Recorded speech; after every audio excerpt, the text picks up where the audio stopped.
Hello everyone welcome to Raghu digital guide.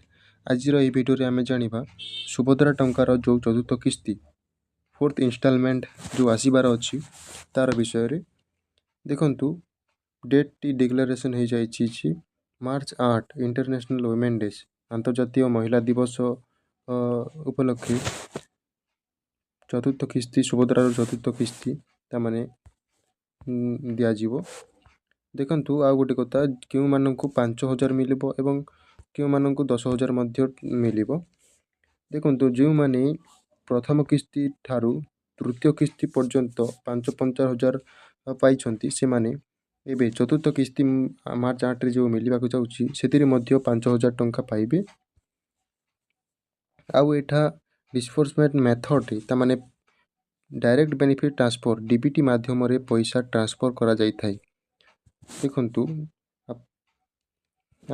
तो आपणको आधार सहित bank account DBT अछि कि नहीं ताहा चेक करि नियंतु।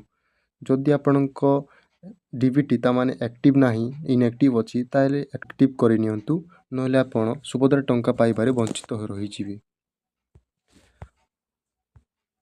तो देखंतु total benefits total annual benefits कौन रही थाई। टोटाल वर्ष को तामाने 10,000 टंका प्रोवाइड दुईटी किस्ती मिलुची वर्ष को 5,000 पर ईयर होउची। तबरे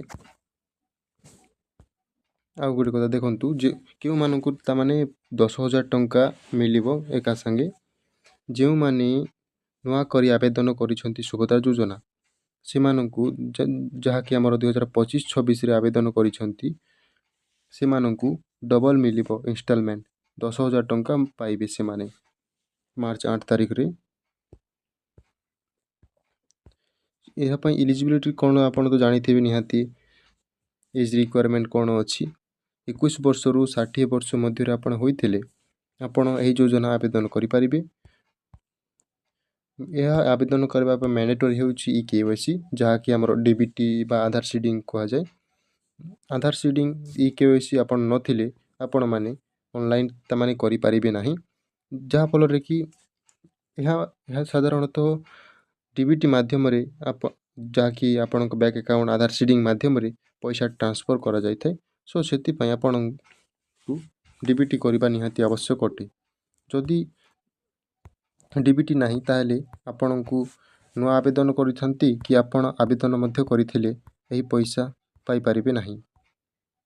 यह थिला ऑफिशियल नोटिस ता माने केबे आसीबो टंका एवं केते टंका मिलिबो तार गुटे छोटिया वीडियो भल लागितले चैनल को लाइक शेयर सब्सक्राइब टी करि देबो, जहा फल आगो को मध्य एमिति इन्फॉर्मेटिव वीडियो सर्वप्रथमे पाई परिबे। धन्यवाद।